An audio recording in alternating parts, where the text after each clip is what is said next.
Life that had promised adventure and glory provided constant danger, long marches, interrupted sleep, the noise of guns and planes, the groans and curses and screams of wounded men, and the duty of robbing the poor. Once upon a time she had ministered to the poor and envisioned herself as a nurse or a nun, spending her life in their service.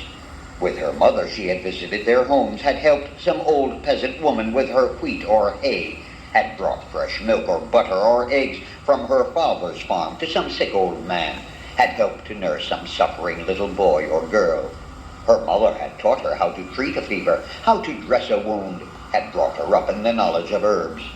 Her mother's people had been doctors and surgeons for generations in Russia and in England before they came to Russia. Catherine had made up her mind to be a Red Cross nurse even before she became the bride of Baron Boris de Hueck.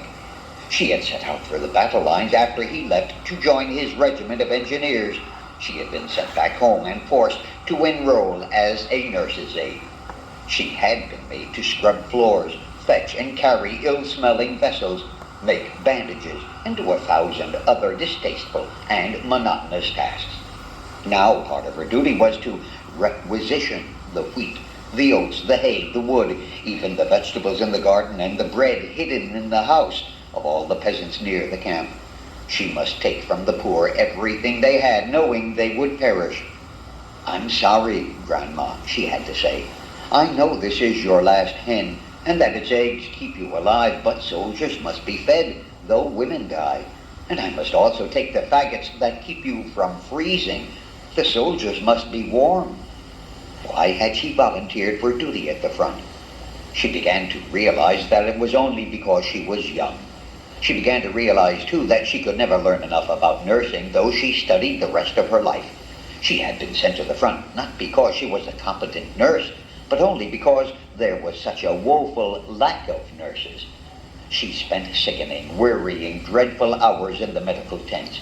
There were days and nights of piling up amputated arms and legs, piling them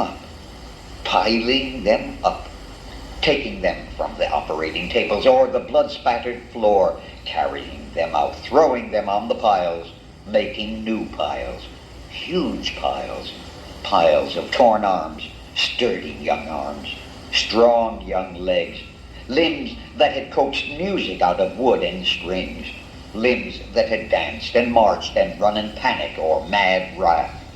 Her uniforms reeked of blood and dirt and ether fumes. Her arms ached from the weight of the severed limbs. Her head sang with the prayers, the torture, the deliriums of dying men.